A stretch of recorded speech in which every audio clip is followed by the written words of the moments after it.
turunkan kepada Musa. Dulu Musa juga didatangi Namus. Namus itu Jibril. Yang kedua adalah Mikal atau Mikail. Allah itu zat yang wajib adanya, wajib wujudnya. Kenapa? Karena segala sesuatu sudah ada. Dan segala sesuatu yang ada ini tidak mungkin diciptakan oleh sesuatu yang tidak ada. Beres kan? Terus malaikat juga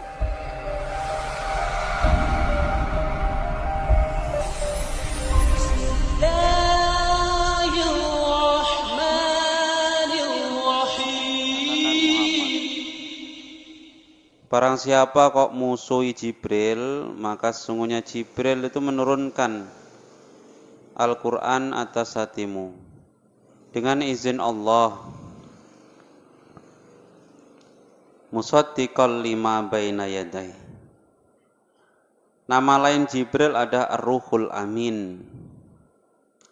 Nama lain Jibril adalah Ruhul Amin. Ada yang bilang Jibril.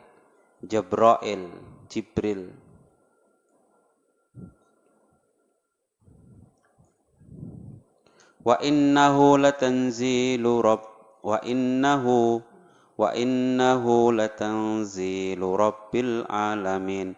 Nazzala bihi ruhul amin. Ruhul amin di sini maksudnya adalah malaikat Jibril. Nama lain adalah Ruhul Kudus. Ruhul Kudus. Wa yusama Ruhul Kudus. Qala ta'ala Kul nazzalahu Ruhul Kudus mir rabbika bil haqq. Nama lain dari siapa? Jibril. Ada berapa?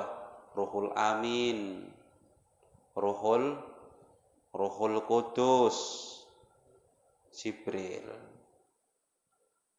Kadang Jibril dinamai juga lain. Wa yusama aidon bin Namus. Namanya Namus. Kama qala Waraqah bin Naufal.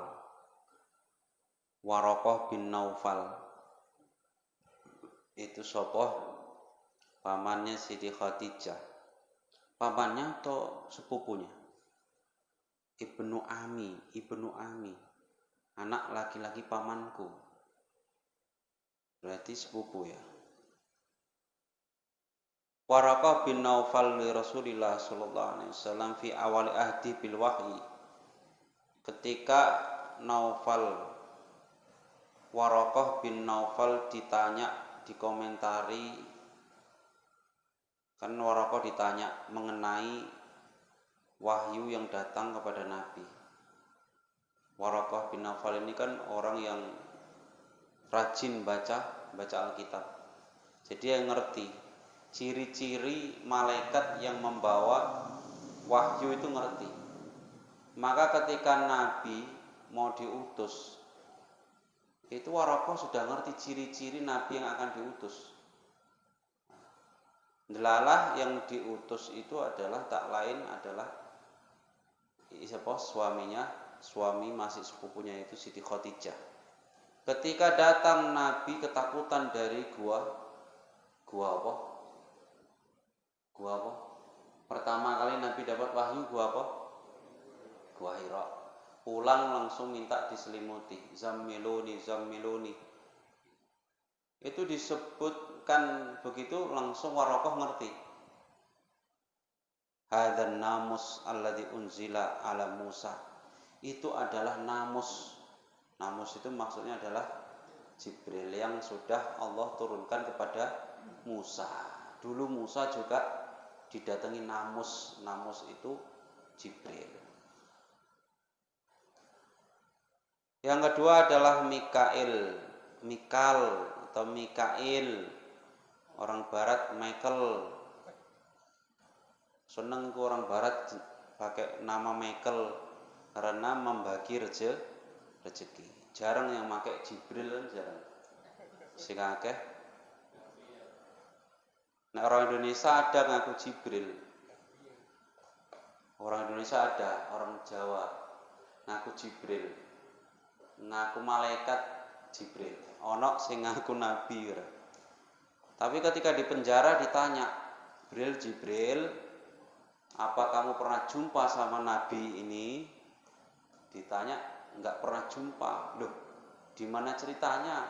Namanya Jibril itu yang mengantarkan wahyu kepada nabi. Lah ini Musaddiq ini kan ngaku nabi. Mosok enggak pernah jumpa sama Musaddiq? Berarti bohong dua-dua. Ono wong ngaku malaikat Jibril. Sing siji ngaku nabi. Nabi dapat wahyu dari Allah lewat malaikat Jibril. Di penjara dua-dua ditanya, Jibril, kamu pernah jumpa orang ini? Pernah jumpa Musaddiq? Jawabnya, tidak pernah. Berarti dua-dua bohong. Jibril gak pernah jumpa sama Nabi. Kalau orang Jawa ada ngaku Jibril. Michael itu nama. Wa huwa muwakkalun bil amtar, disuruh nurunkan hujan. Wal bihar, ngurusi lautan. Wal anhar, ngurusi sungai. Wal arzak, ngurusi rezeki. Itu malaikat Mikail. Jadi nggak usah ragu, rezeki sudah ada yang ngatur. Israfil wa huwa muwakkalun bin nafhi fis sur. Israfil itu tugasnya meniup sangkakala. Fayanfuhu fihi nafkhatain, nanti ditiup 2 kali. Nafkhatul ula, tiupan yang pertama, tafna fihal makhluqat illa masya Allah. Seluruh makhluk akan rusak, akan binasa, kecuali makhluk yang Allah kehendaki. Seperti arsy-nya Allah itu makhluk, ya. Surga itu juga makhluk, tidak hancur. Neraka juga makhluk. Kalau yang lain-lain seperti bumi seisinya ya hancur. Tapi ada nanti makhluk yang memang tidak dihancurkan oleh Allah. Matahari, ya. Itu tiupan pertama rusak semua. Kullu man 'alaiha fan wa yabqa wajhu rabbika dzul jalali wal ikram. Semua yang ada di atas bumi akan binasa, tidak tersisa. Tapi wa yabqa wajhu rabbika dzul jalali wal ikram. Semua akan binasa. Setelah nanti ditiup pertama kali itu hancur semua, mati semua, jarak 40 dalam tafsirnya arba'in. Arba'in disebutkan, ada yang bilang arba'in ini 40 hari, ada yang bilang arba'in maksudnya 40 tahun. 40 tahun baru ditiup sangkakala yang kedua, bangkit meneh. Itu dibangkitke meneh. Wong sing mayite hidup ya enak bangkite langsung napa. Mayite wis habis katek tulang belulang, tapi ada satu yang tidak hancur, yaitu tulang ekor. Tulang ekor kita itu tidak bisa hancur. Di situ tersimpan file-file kita. Semua rangka-rangka itu bisa dilihat di situ kita. Ya, ajbudanab, tulang ekor itu bisa diteliti. Dibakar sampai ribuan derajat tidak hancur. Ya, di dalamnya itu tidak hancur. Itu kuasa Allah. Dari situlah Allah bangkitkan manusia. Bentuk tubuhnya bisa dilihat dari situ. Tulang ekor. Ajbudanab. Kalau pesawat ya itu disebut black box. Apa? Kalau jumpa ya tahu kayak mana jatuhnya pesawat. Kalau manusia dari tulang ekornya. Wa nafwa asaniyah. Tuba'asu fiya jami'ul makhluqat. Dibangkitkan semua makhluk. Semua makhluk dibangkitkan. Fatarji'ul arwah li ajsadiha. Tapi harus kita ketahui yang dibangkitkan pertama kali sapa dari manusia? Nabi Muhammad. Wa nufikha fis suri fasa'iqa man fis samawati wa man fil ard illa man sya'allah summa nufikha fihi ukhra fa idza hum qiyamun yanzurun. Kabeh ninggal. Malaikat ninggal ditiup pertama tadi. Malaikat pun ikut ninggal. Israel sing tukang nyabut ninggal juga. Memang menang. Cabuti, kawan-kawannya dicabuti. Malaikat-malaikat liya dhek sing nyabuti. Terakhir sentek kabeh, wah iki sentek kabeh, awak dhewe kudu mati iki. Cabut. Wakila Allah yang nyuruh dia ninggal baru ninggal. Ada yang bilang nyabut diri sendiri. Nah, tapi yang dibangkitkan pertama kali bukan Israel, tapi malaikat Israfil. Karena Israfil yang meniup sangkakala. Sangkakala ditiup, disitulah dikembalikan seluruh roh dari jin, manusia, semua dikembalikan. Itu disimpan rohnya di sangkakala. Ini tertera penjelasannya di tafsir Yasin karangan Syekh Hamami Zatih. Nanti bisa dibaca. Israel wawa muwakalun bil arwah walahu a'wan. Israel itu punya kawan. Bukan Israel itu sendiri, bukan. Nah, nanti kalau yang meninggal 1 juta sekali waktu gimana? Nyabuti, Makanya Israel itu nama, tapi anggotanya banyak. Mau satu bumi ini mati bareng ya tetap kelaksana. Gak usah bingung. Aku mati gantian wae, kok malaikatnya bingung. Wis gak usah bingung. Tetap ngatasi malaikat Israel. Qul yatawaffakum malakul mautil ladzi wukkila bikum. Qul katakan, yatawaffakum malakul maut. Akan mencabut nyawa kalian malaikat maut alladzi wukkila bikum yang sudah diserahkan kepada kalian, dipasrai dengan kalian. Surah As-Sajdah ayat 11. Hatta idza jaa ahadakumul mautu tawaffat rusuluna wa hum la yufarritun. Masya Allah. Malaikat itu sadis. Tapi kalau sama Nabi masih sungkan. Mau nyabut Nabi itu sungkan. Kayak mana ketika Nabi mau dicabut? Izin dulu malaikat. Ngetuk pintu, gak langsung dicabut, ngetuk pintu. Sing buka sapa? Siti Fatimah. Siti Fatimah yang ngomong, mau ngapain? Saya cari Nabi Muhammad. Dijawab, ayahku sedang sakit, jangan kau masuk. Nggak berani itu. Ayahku sedang sakit, nggak bisa diganggu. Balik meneh malaikate. Coba nek malaikat arep njabut nyawa awak dhewe. Ustaz Ali lagi sakit, jauh diganggu. Wah itu justru iku sing ikulah sakite ikulah mergo aku diutus Allah suruh njabut nyawane. Nek Nabi gak izin dhisik. Malah takon, "Ya, ada yang nyari." Itu siapa ya? Enggak tahu itu ya. Orangnya nggak pernah kulihat. Itulah malaikat yang memisahkan kelezatan dunia. Itulah malaikat sapa? Israel. Nangis Siti Fatimah langsung. Kalau Fatimah ngerti, berarti kalau Israel datang berarti sejuluk engkas bapakku arep kapundhut. Gitu. Ntar lagi ayahku akan. Makanya Siti Fatimah nangis sedih. Tapi Siti Fatimah seneng ketika dibilang, kamu nggak usah nangis. Kamu adalah orang dari keluargaku yang akan cepat menyusulku. Seneng dibilang dia yang paling cepat menyusulku. Siti Fatimah malah seneng. Itu kok orang kalau kekasih Allah itu gitu.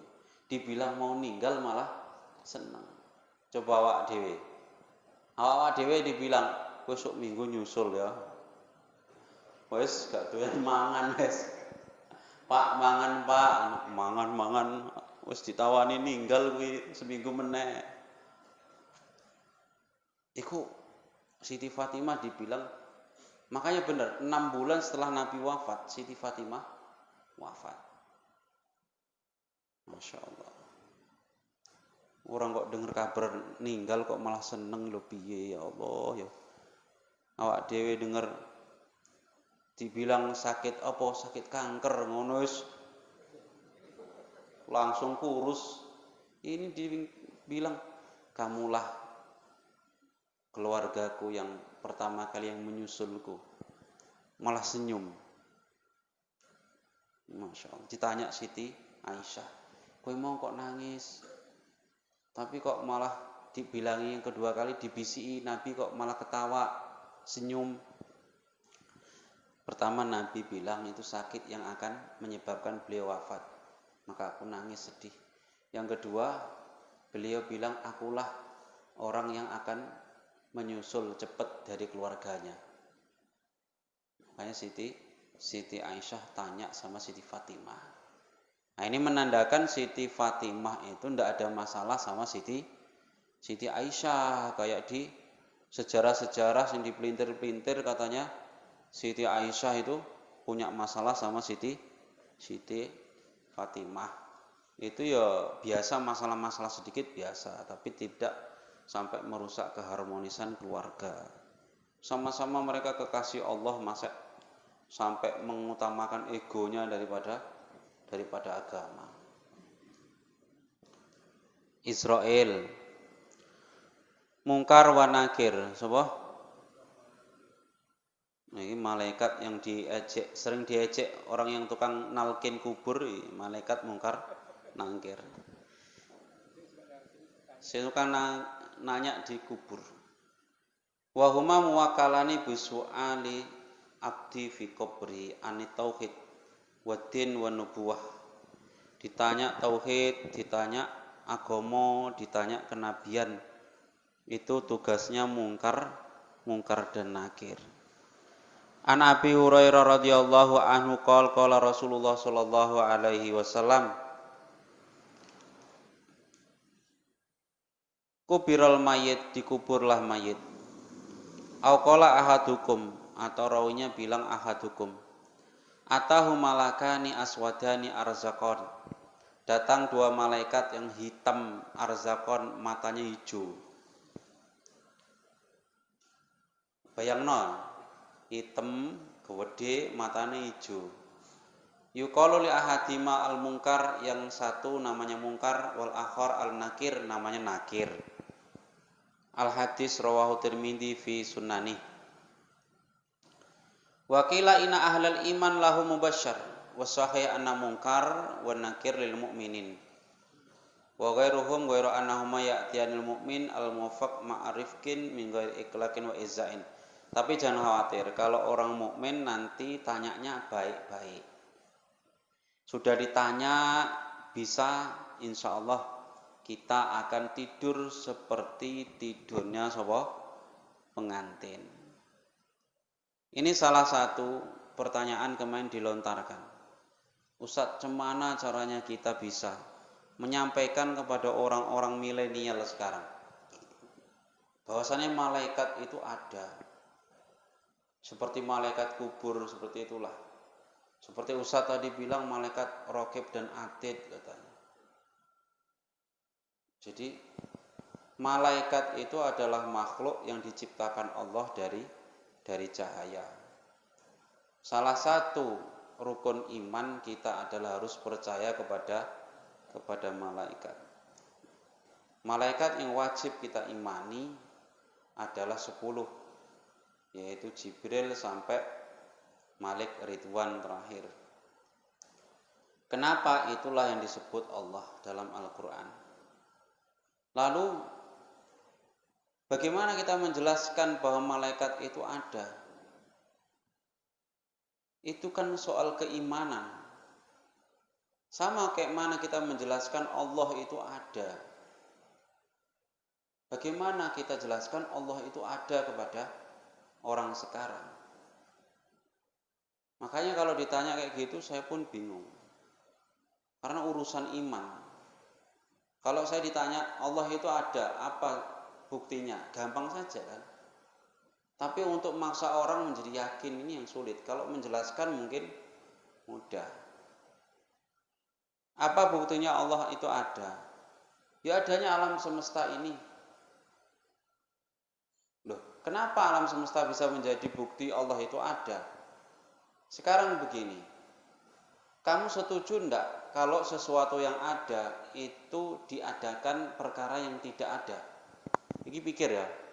Setuju enggak kamu kalau sesuatu yang ada itu bisa diciptakan sesuatu yang tidak ada? Kamu setuju enggak sesuatu yang ada seperti langit, bumi, matahari, bulan itu sesuatu yang sudah ada? Setuju enggak kalau semua itu diciptakan oleh sesuatu yang tidak ada? Akal menerima apa enggak? Berarti yang menciptakan pun harus sudah ada. Lah yang ada itulah wajibul wujud, wajib adanya itulah Allah.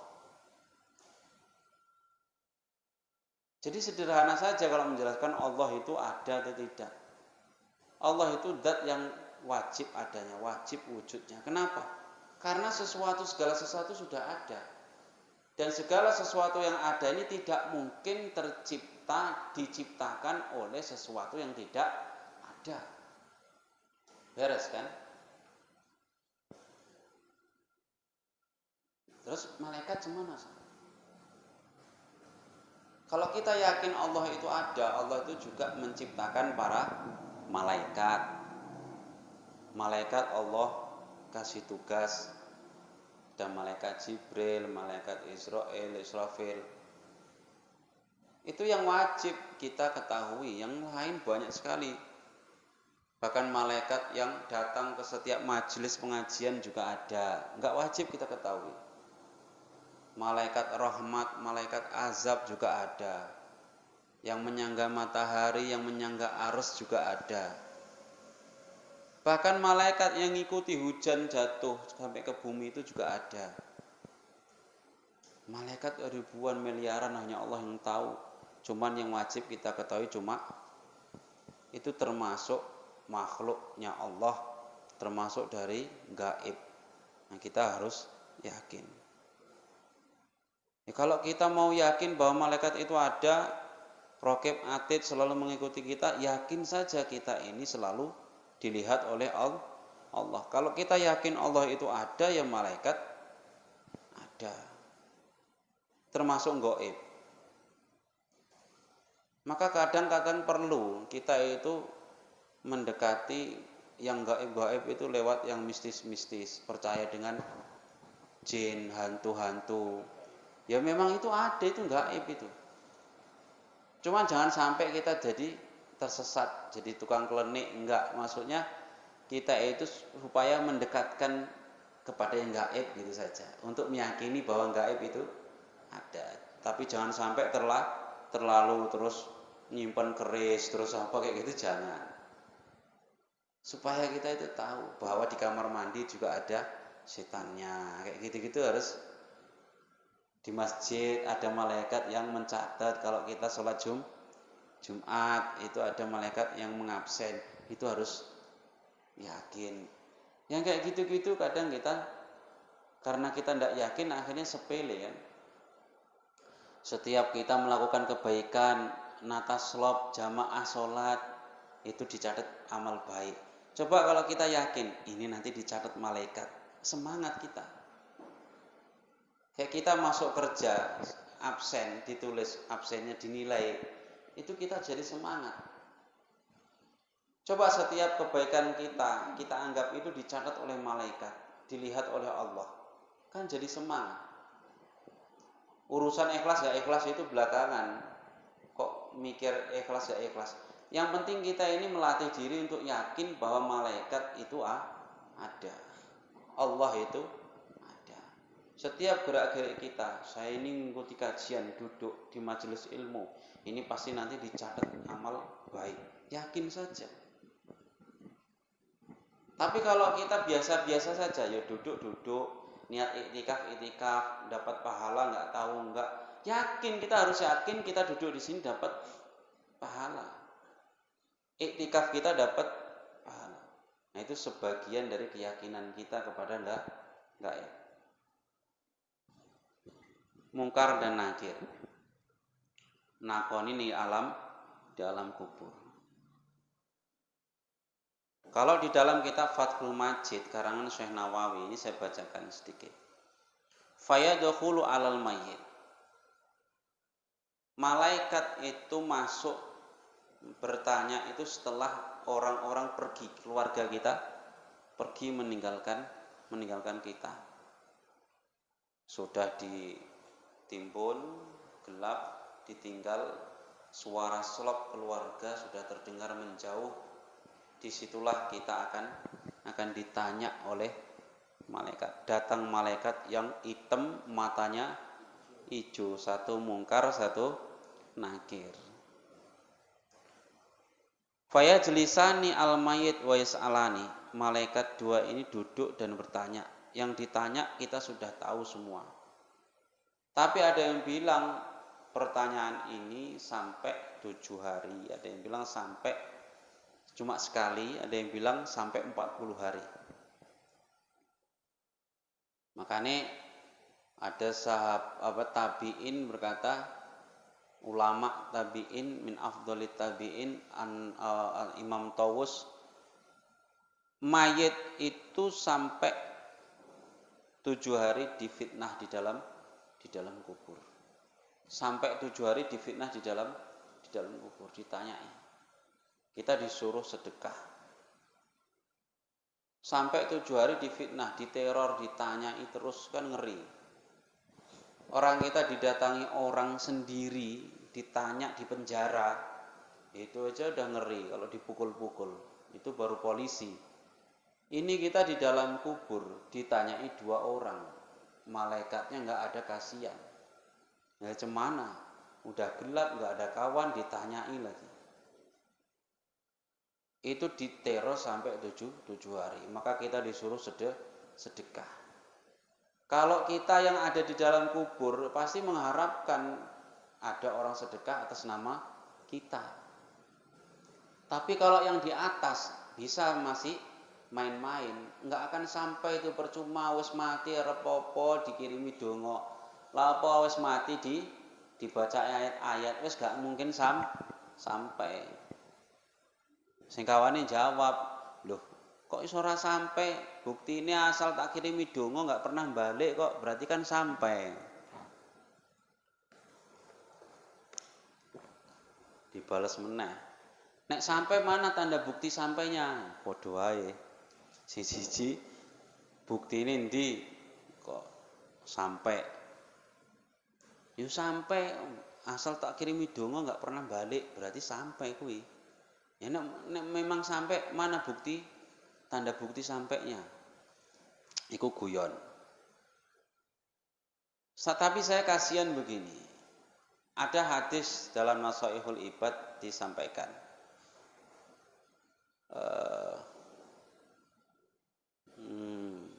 Mal mayyit fil qabri illa qargharikil mugawith.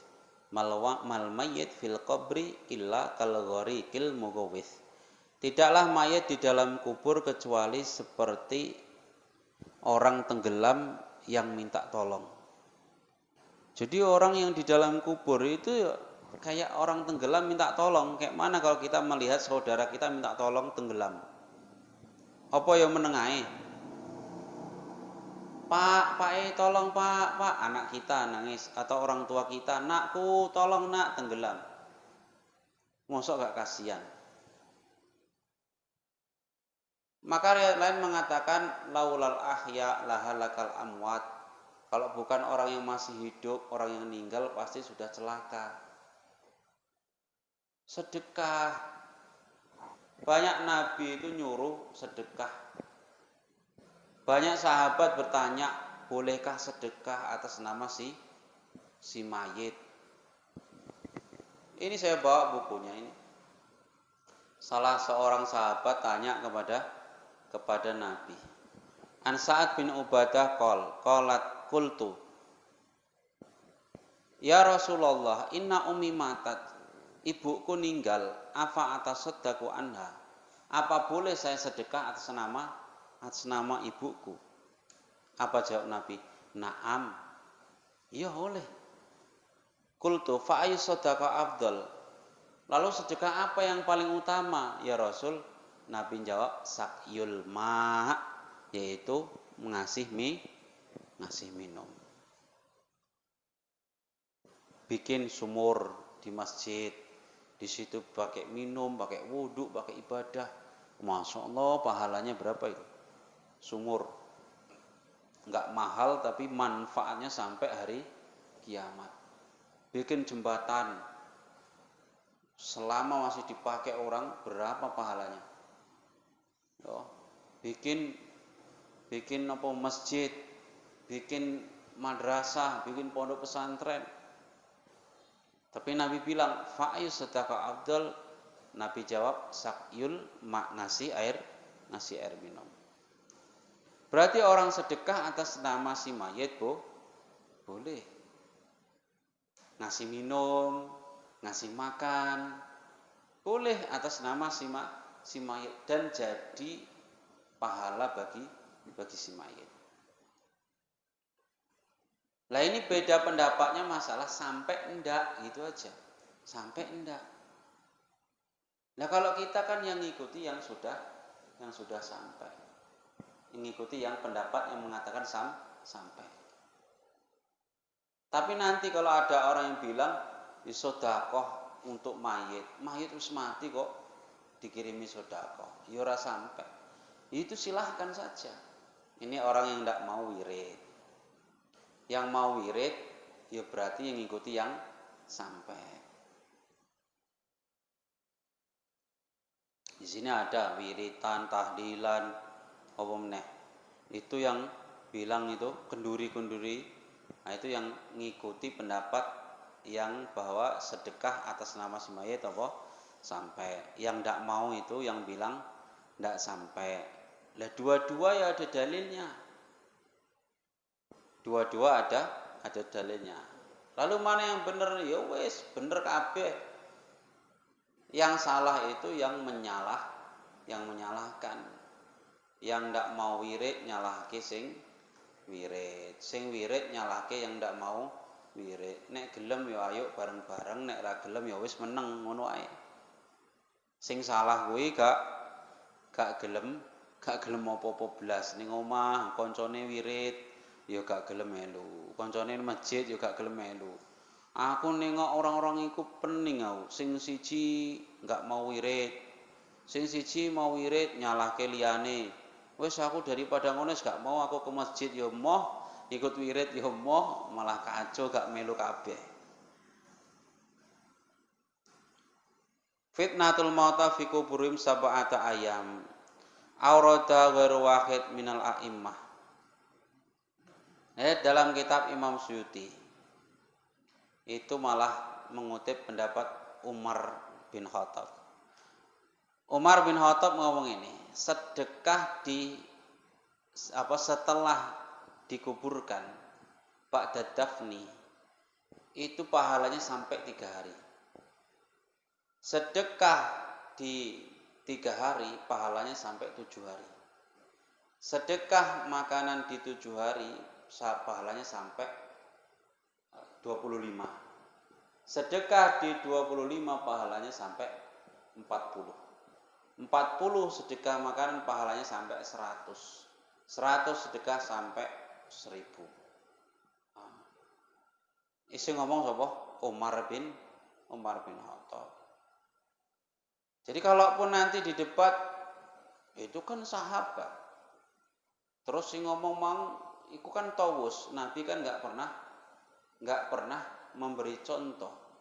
Baik sahabat bacaan Al-Quran pernah juga pesen sama kawannya.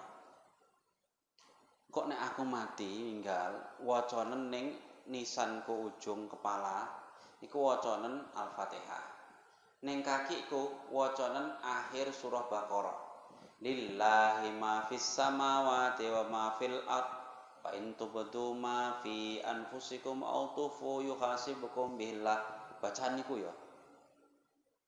Jadi Fatihah ono, akhir Baqarah ya ono. Iki dipakai dalil meneh, oh berarti maca Quran ning kubur oleh. Jadi ya ono dalile. Niku kan sahabat Nabi kan ndak. Loh kita itu kan ngikuti sahabat boleh. Kita itu ngikuti sahabat boleh. Contohnya ngene. Nabi itu memang yang diikuti adalah Nabi, Al-Quran dan Nabi. Tapi Nabi kalau ngomong ikuti setelahku Abu Bakar, Umar, Utsman, Ali. Ikuti setelahku Abu Bakar, Umar. Hadisnya salah satu hadisnya ini. Iktatu billadaini min ba'di Abu Bakar wa Umar. Ikuti dua orang setelahku yaitu Abu Bakar dan Umar. Berarti kalau ngikuti Umar boleh enggak? Boleh. Makanya kita taraweh di masjid berjamaah sebulan penuh itu ngikuti siapa? Umar. Kalau enggak ya Nabi enggak pernah sholat taraweh sebulan penuh jamaah. Azan 2 kali sholat Jumat ngikuti siapa? Ngikuti Utsman. Nabi enggak pernah. Boleh enggak adzan 2 kali? Boleh karena ngikuti sahabat. Lono sahabat Nabi pesen aku nek mati kok boconen ya ning sirahku Fatihah. Engko ning kakiku boconen akhir surah Baqarah. Berarti ngikuti sahabat. Nabi juga pernah bersabda, ashabi kan nujum, sahabat-sahabatku koyok bintang-bintang. Bi ayyihi muqtadaitum ihtataitum, kamu ngikuti manapun kalian dapat petunjuk. Tapi yang diikuti tetap sahabat yang alim. Sahabat pun banyak yang mohon maaf ilmunya sedikit banyak. Maksudnya yang diikuti itu sahabat yang memang ngerti hukum. Ada ulama-ulama di masa sahabat seperti Abdullah bin Umar, seperti Abdullah bin Abbas, ya, Anas bin Malik, itu orang ahli hadis, Abu Hurairah. Nah ini masalah yang kayak gini kita wajib yakini dan kita harus ngerti perkhilafan perbedaan di antara ulama. Sudah ditanya malaikat sing jawab bisa itu orang mukmin. Setelah bisa jawab apa kata malaikat? Urkut raqtatal arus. Tidurlah kamu seperti tidurnya pengantin. Tidur kayak tidurnya pengantin. Wes gak eling bangun, gak ingat nyaman tidurnya. Itu kalau orang yang sudah bisa menjawab. Tapi nek gak iso jawab, wis dikepruki bendina, esuk dikasih kabar. Iki lho tempat nusuk ning akhirat ning kene. Dikei kabar neraka. Nah, iku sing bulat-bulat apinya itu, iku kok tempatmu, kayak dibakar ning kono. Itu kasih kabar pagi dan sore. Bukrata wa asya, pagi dan malam dikasih kabar itu terus tiap hari. Makanya orang kafir di surah Yasin ketika dibangkitkan orang kafir itu ngeluh. Kenapa? Karena dia tahu nanti dibangkitkan dia pasti masuk neraka. Kayak mana itu? Mamba'asana mim marqadina, kayak mana ayat sebelumnya? Mamba'asana mim marqadina Hadza ma wa'adar rahman wa sadaqal mursalun. Ayatnya. Man ba'asana mim marqadina saktah. Di situ orang kafir ketika dibangkitkan malah tanya gitu. Siapa yang berani bangkitkan saya? Man ba'asana mim marqadina. Siapa yang bangunkan kita dari tempat tidur kita? Meskipun setiap pagi dikasih kabar neraka, malam dikasih kabar neraka, tapi kalau belum dibangkitkan kan masih aman. Paling siksa kubur bener. Tapi kalau sudah dibangkitkan kita pasti akan nyemplung neraka. Pan ba'asana mim marqadina. Terus dijawab malaikat, hadza ma wa'adar rahman wa sadaqal mursalun. Inilah yang Allah janjikan. Wa sadaqal mursalun, dan benarlah para utusan. Orang kafir dibangkitkan takut. Yang kok ning neraka ning akhirat lebih takut meneh. Ketika dia melihat ada hewan-hewan yang dibalas kemudian menjadi debu. Jadi hewan itu kok kucing cakar-cakaran ning donya, engko ning akhirat dibales habis itu musnah jadi debu. Kambing nyeruduk kawane ning akhirat dibales, habis dibales jadi debu. Ini orang kafir nengok kayak gini, mereka iri. Sampai mereka ngomong, ya laitani kuntu turaba. Andai saja kita kayak kambing, kayak hewan-hewan itu. Setelah dibales jadi debu, gak usah ngerasakan siksa neraka. Ketakutan orang kafir itu. Ditanya di dalam kubur, kalau kita insya Allah yang iman bisa menjawab, terus dibilangi urkut rokdatal arus, tidurlah seperti tidurnya pengantin. Gak iso dipukul bener. Dipukul itu pakai palu, sing palunya seumpama dikumpulkan seluruh ahli dunia, ahli bumi ini, ahli dunia, dikumpulkan suruh ngangkat palu itu tidak akan mampu untuk menggoyahkan. Menggerakkan saja tidak bisa. Bayangkan sak piro palune. Ya mungkin kecil kayak palune Thor, tapi diangkat nggak kuat, ya nggak tahu. Tapi di sini al-muzribah, bahasa kitab Fathul Majid, al-muzribah. Al-muzribah itu palunya kalau diangkat seluruh ahli dunia tidak akan kuat. Tapi kalau dihantam ke mayit, itu sampai ambles ning langit kepitu. Dikipatke oleh kubur, tanah itu mang balik. Terus ngono dipukul meneh. Terus kok ngono bendina. Ning kubur meneh isek enggak cukup gitu, enggak ditanya tok. Kubure melu-melu dihimpit, ya. Kubur itu mau menghimpit juga. Maka di kitab Fathul Majid dikatakan salah satu kabar langit yang harus kita yakini adalah himpitan kubur, dhammatul qabri. Jadi kubur itu mau menghimpit ahli kubur juga. Bagi orang yang kafir dapat himpitan itu. Himpitannya enggak main-main. Daging itu bisa sampai mengumpul sama tulang. Daging sama tulang sampai kumpul. Krepes. Balik ke meneh, dihimpit meneh. Krepes. Balik ke meneh. Ya, rasanya kayak apa? Lah orang mukmin kayak mana? Orang mukmin itu dihimpitan kubur bagikan pelukan seorang ibu kepada anaknya. Orang ibu kalau meluk anaknya cepat dengan kasih sayang. Jadi nggak usah takut. Yang penting kita itu aman. Ya. Lalu cemana lah Ustaz biar kita itu selamat dari himpitan kubur, siksa kubur sing mengerikan itu.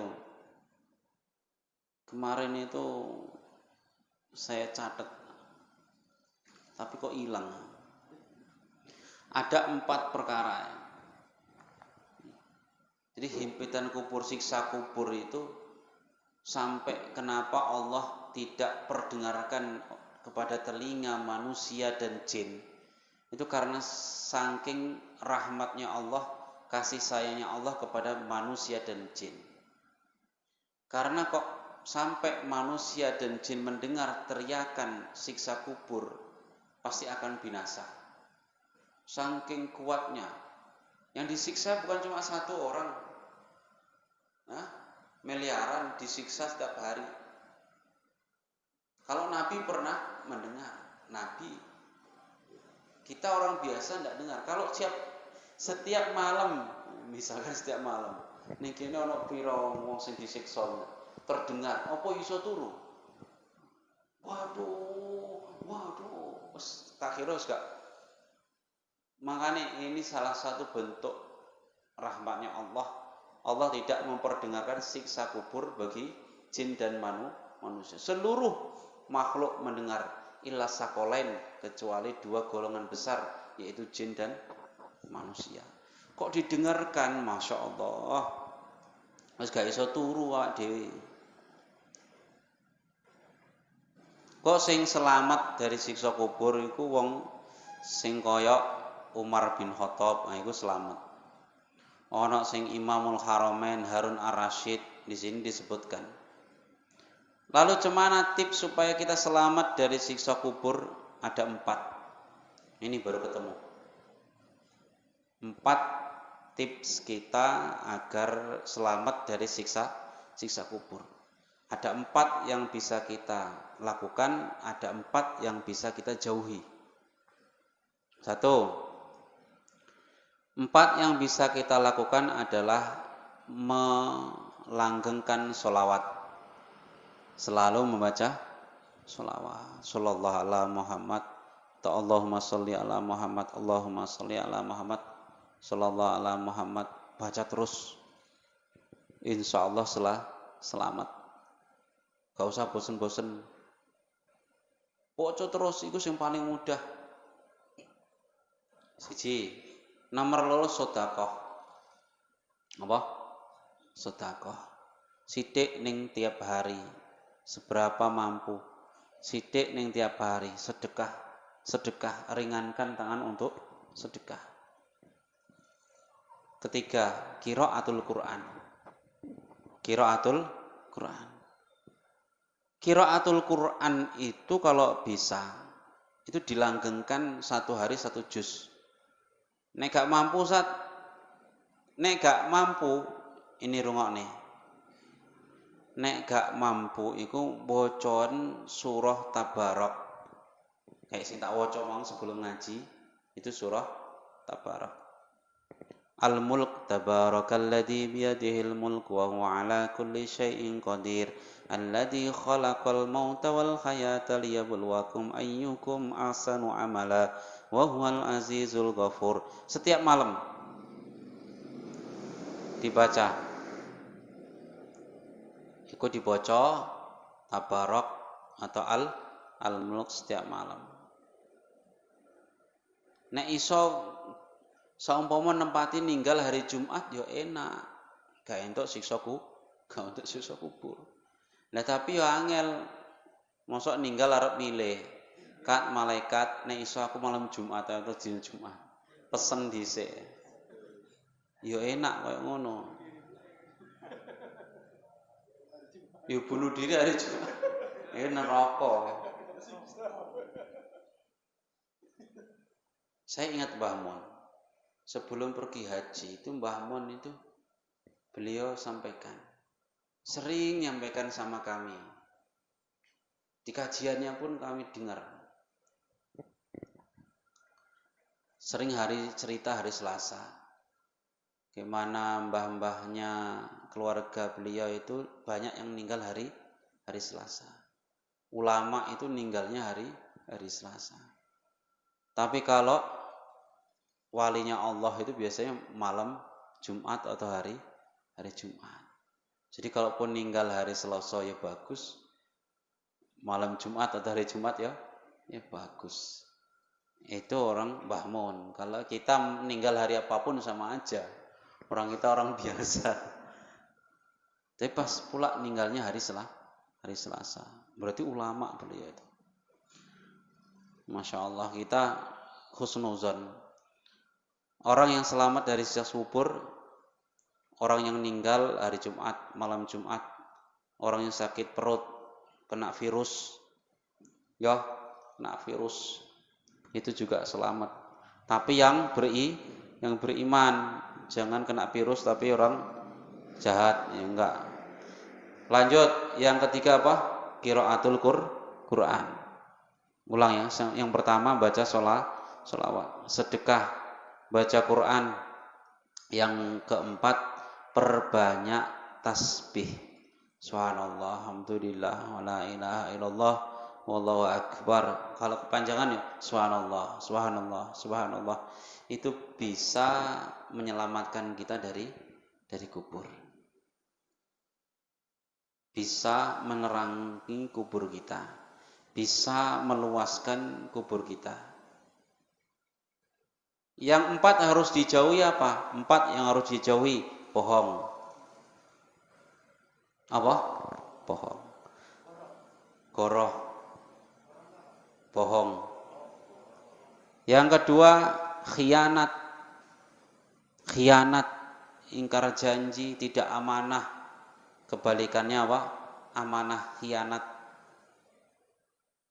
Yang ketiga, provokator, adu domba, penyebar hoax. Podwai, hati-hati kalau main WA, hati-hati menggunakan medsos biar selamat dari siksa kubur. Yang keempat, kencing sembarangan, jauhi. Kalau kencing, istinjaknya yang bersih. Ini yang harus betul-betul kita perhatikan, yang harus kita jauhi. Bohong, khianat, provokator, baru kencing. Nek telu iku mau mungkin iso bohong. Paling kita bohong sama istri gitu aja sikit-sikit ya. Bisa dihindari lah itu. Terus khianat. Khianat asal kita tobat, berusaha, insya Allah bisa. Namimah, provokator ini kadang kita tidak sadar, nyebar berita dari kawan, disuruh nyebarke, disebarke, rupanya berita bohong. Kita sudah dapat pahala, dapat dosa apa? Dosa jariyah, provokator. Dihindari. Yang terakhir, kencing itu harus kita perhatikan istinjaknya. Kita sudah belajar fikih, tinggal mengamalkan. Ya, insya Allah kalau kita selamat dari kubur, nanti setelahnya akan mudah. Al-qabru itu babun min babil akhirat. Kubur itu adalah satu pintu dari pintu akhirat. Barang siapa kok selamat dari kubur, maka setelahnya akan lebih mudah. Tapi waman lam yanju anil kubur. Man lam yanju, orang yang tidak selamat dari kubur, maka setelahnya asyaddu, setelahnya itu lebih berat. Maka 4 tips yang harus dijalankan, kita jalankan, yaitu sholawat, sedekah, baca Quran, tasbih. 4 yang ditinggalkan, bohong, khianat, provokator, dan kencing tidak bersih istinjanya.